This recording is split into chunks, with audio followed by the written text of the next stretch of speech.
அவரே வந்து சிபிஐ விசாரணை நடத்தணும். ஆனால் ஸ்டேட் கவர்மெண்ட் சிபிஐ வேண்டாம், நான் எஸ்ஐடி தான் போடுவேன்னா அது எனக்கு புரியல. மறுபடியும் அந்த கேள்வி தான் முதலமைச்சர் அவர்களுக்கு, ஏன் நீங்கள் சிபிஐ விசாரணையிலேருந்து ஏன் பின் வாங்குறீங்கன்னு எனக்கு புரியல. கரூர் விவகாரம் தொடர்பாக பாஜக தலைமையிடம் விஜய்கிட்ட தொலைபேசி வாயிலாக தொடர்பு கொண்டு பேசியிருக்காங்க.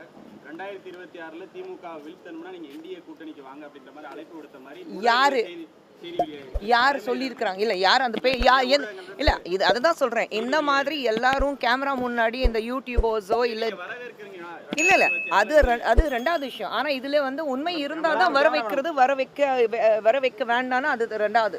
ஆனால் இது விஷயங்கள் வந்து கேமரா முன்னாடி உட்காந்துட்டு ஏதோ அரசியல் பற்றி அவங்களுக்கு தெரிஞ்சு, இல்லை பிரதமர் மோடி அவர்கள் அவர் தான் முன்னாடி உட்கார வச்சுட்டு அவர்கிட்ட ஆலோசனை நடத்துனதுக்கு அப்புறம் தான் இந்த மாதிரி விஷயங்கள் வெளியில் வருது.